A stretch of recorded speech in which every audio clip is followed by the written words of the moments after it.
New York, it's Get Off My Lawn with Gavin McInnes.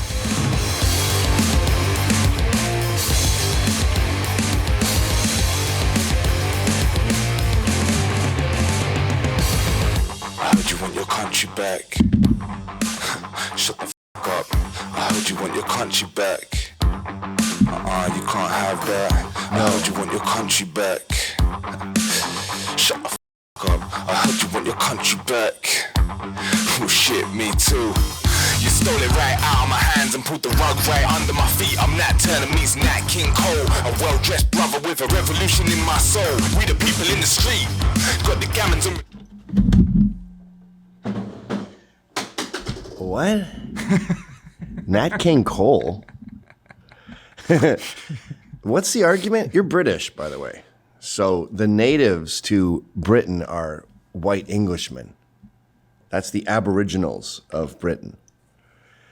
And you weren't, they didn't do slavery. I guess they had slaves in their colonies, but there was no slaves. Well, there was white slaves in England, right? There was a massive serf revolt. And I don't mean ugly guys that ride paddleboards. SERF. What was his name?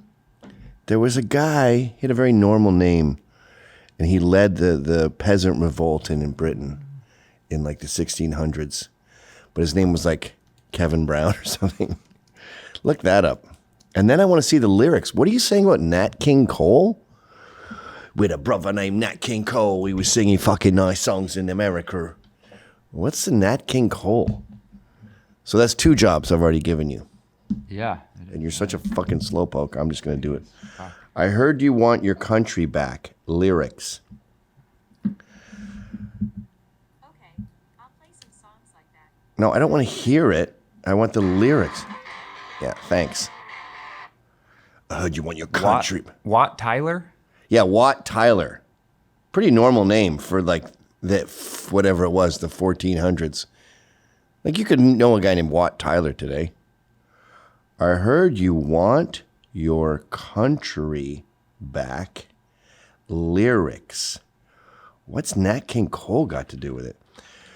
I heard you want your country back. Shut the fuck up. You stole it right out of my hands. I don't know what that fucking means, black guy.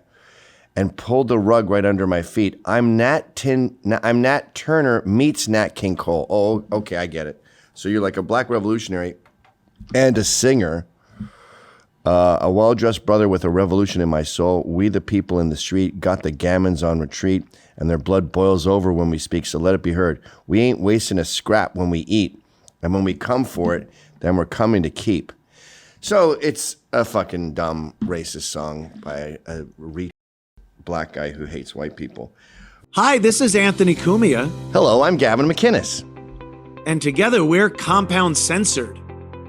And we would like you to subscribe with this deal using this promo code right below me right now.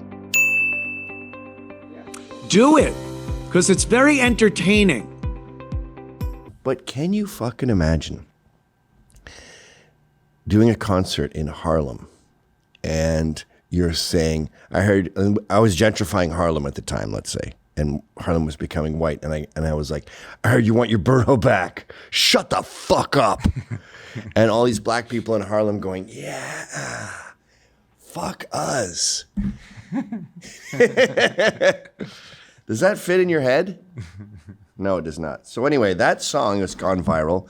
He was performing at Glastonbury, which is a big festival over there in Britain. We got a letter about it.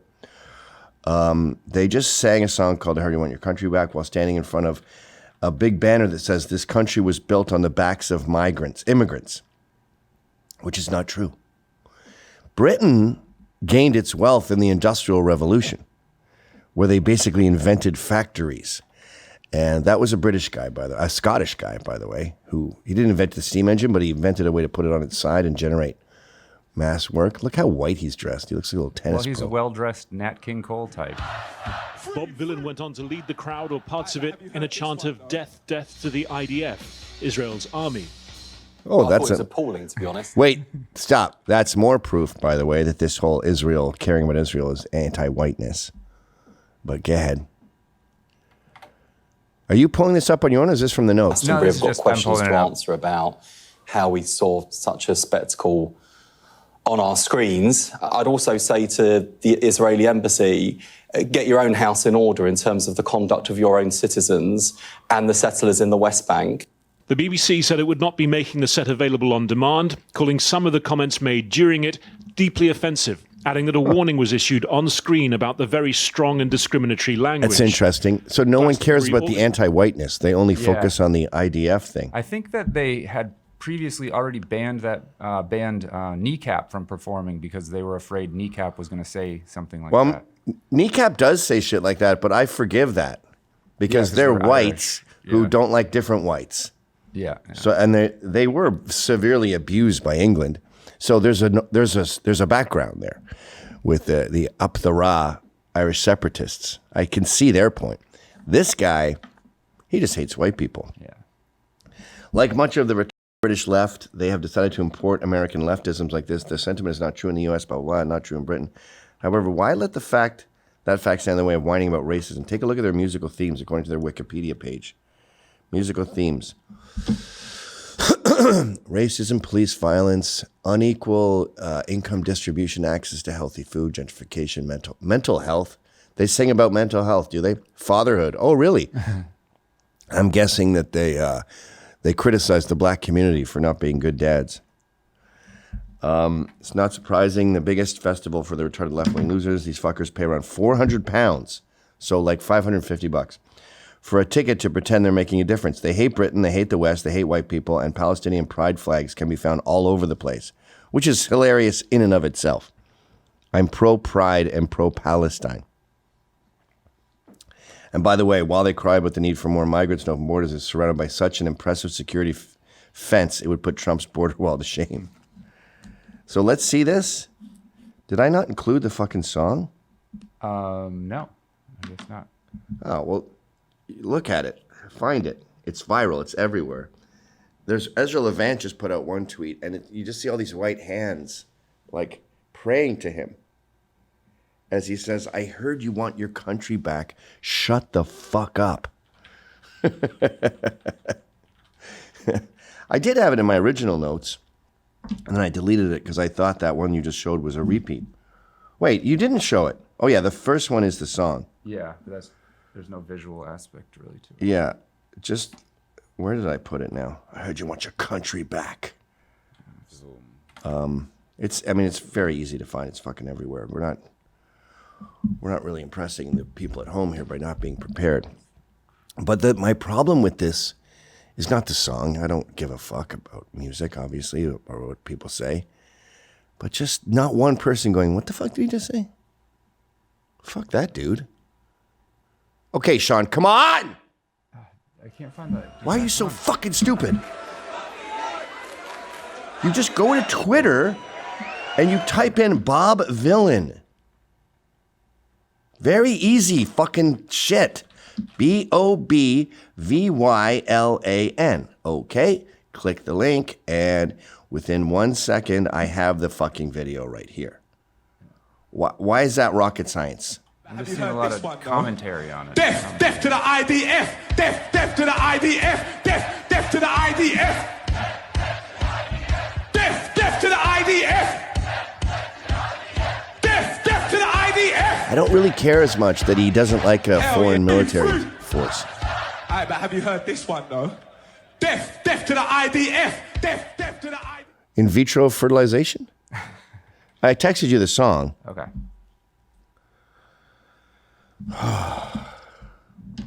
Now I'm mad at you. Oh, shit. I mean, it's so fucking easy, bro. Bob Vylan. That's all you have to put in. Now to kill time, I'm just finding it This again. one though. Death to the IDF! Is that what I just sent you? Death to the... Heard you want your country back! Ha! Shut the fuck up! Heard you want your country back! How is that? You can't have that!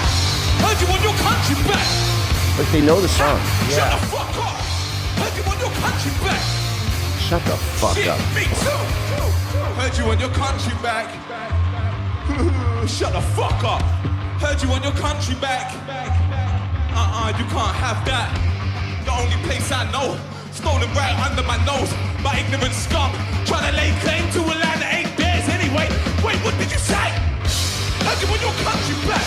Wait, Britain doesn't own their land? Fuck off! How'd you want your country back? You can't have that! How'd you want your country back? Ha! Shut the fuck up! I hate everyone in this audience. Can't one person be giving him the finger?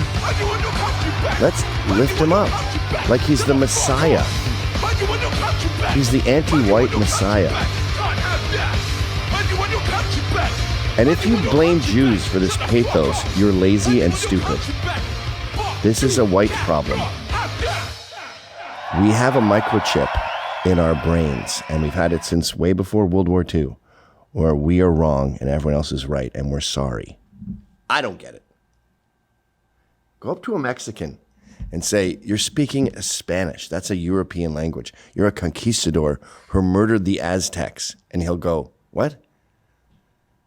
Even if he believed it, he'd go, yes, so? Like no other people. The Japanese slaughtered the Ainu. There was Aboriginals there. In Taiwan, there was Aboriginals. They were called the Taiwanese. Very hot-looking brown people. Killed them all. They still exist, but go up to someone in Taiwan and go, you brutally murdered the Taiwanese and this is stolen land. They'd go, uh-huh. What is your point? But we, the West, we are the only ones who self-flagellate. And we did it with slavery. Before America, what did we do? We went, slavery is wrong. I mean, it is wrong. Don't get me wrong. The West didn't invent slavery, as Pat Buchanan says. The West alone abolished it. But we feel this intense guilt. We said slavery is wrong. We're going to go stop it. Actually, pull this up. So there was this woman, I call her Gorilla Glue Hair. Go to 3-7. She's like, we want she's British, which is like, there's an argument there, I guess, that Britain had slaves in other parts of the world. But living in England and talking about how you stole this land, that's an American argument. It doesn't make sense in Britain. This man gave a massive reality check to an activist who believes she should personally receive reparations for slavery. Firstly, I think that there needs to be an apology first and foremost, and then, of course, reparations. Britain doesn't owe a single penny or an apology. We've apologised in 1840. We spent £20 million, a sum equivalent to £20 billion today, 43% of our entire budget freeing the slaves in 1833. If we had this discussion 200 years ago, I would be in favour of reparations. But the reality is there are no victims of British Empire slavery alive today. In fact, the descendants of slaves today are far better off and have a far higher quality of life than if their ancestors had never left West Africa. Iman, you're not a victim of slavery. You made actually quite a nice life out of talking about slavery. And you wouldn't be here on national TV discussing this were you not a descendant of a slave. It's her job. But if you look at that movie, Dahomies, which we talked, it's about Dahomies, that tribe who were slave traders. And it's called Woman King. We talked about it incessantly when it came out. It's terrible. But in the movie, it's all about these awesome female warriors. And they don't acknowledge that the reason that the Dahomies had female warriors is because all the men died. And they were running out of people. And why did all the men die? Because hundreds of thousands of white women. Before America, we invented the Marines before we invented America. And the Marines went over there and said, stop stealing our women, barbers. We thought you did haircuts. We brought the woman over here to get a fade. And you kidnap them and make them into fucking sex slaves. So we've always been, Western men especially, have always been altruistic. And it has its merit, don't get me wrong. We did invent the greatest civilization on earth. But the downside is this self-flagellation, ethnomasochism, self-destruction, where some fucking black retard with dreads, which as far as I'm concerned, dreads are appropriated from white homeless people. It's appropriation of our homeless culture. Some homeless head, some Planned Parent head is fucking on stage screaming, fuck you and your country and your people and your civilization and your history, everything about you, fuck you. And they're literally dancing to it. Look up Ezra Levant's Twitter. He made some Game of Thrones reference. I don't ever watch Game of Thrones, so I didn't really get it. But he's like, this is a reverse Khaleesian. It's disturbing, dude. It's a very disturbing image. Have you got it? Yeah, look at this. Now, forget the up there singing his dumb song about Nat King Cole. But look at the fucking losers in the audience. That's what I want to focus on. They're praying to him. They're worshiping him. And he would happily kill them all. Like, it's the same with the Palestinians. All these waving Palestinians flags. They would kill you in a heartbeat. They love death and they hate you. Go to 3-2. This is kind of a similar thing. We have, you know what's interesting? The Palestinians are ethnomasochists too, in a way. They don't feel guilt, but they will happily kill themselves and their babies for their God. So we would happily die for this black God, and these Palestinians would happily offer up their children. Those headbands are for martyrs. They're holding up their children with fucking wings on their backs. Those are angel wings. Yes, I would like my son to die. My newborn. I'm sacrificing my fucking babies. So we're both, white liberals and Islamic fundamentalists are very similar in that they will both happily sacrifice their babies to their gods. For the liberals, it's the woke gods, and for the Palestinians, it's Allah. Is that a video or a... Yeah, it's a video. Martyrdom Kill my baby, please. Is an important concept here in the Islamic Republic of Iran. I guess they're pro-choice. They're okay with having an abortion up until 6 years after the baby is born. Well, I mean, or 20 years. Yeah, 20. They're for abortion at any time at all. Yes, indeed. At an event where hundreds of women hold their babies into the air to show that they're willing to offer their children as martyrs for God and for... Look at the wings. All of that goes back to the legendary... You can see that baby was sort of like, wait, what's going on? held his baby into the air. Why is everyone being so nice to me? Besieging What is this now? What's a martyr? Water, and instead the enemy killed the baby. Now, there's nothing more glorious here than dying as a martyr. And of course, right now, that concept takes on an even more important meaning. Oh, one already died. Iran is involved in this massive struggle with Israel and the United States. We want to show them we are not scared of anything, she says, and will support our state until they are destroyed. And she says they need to know that Imam Hussein is our everything, and we should sacrifice our lives for Imam Hussein.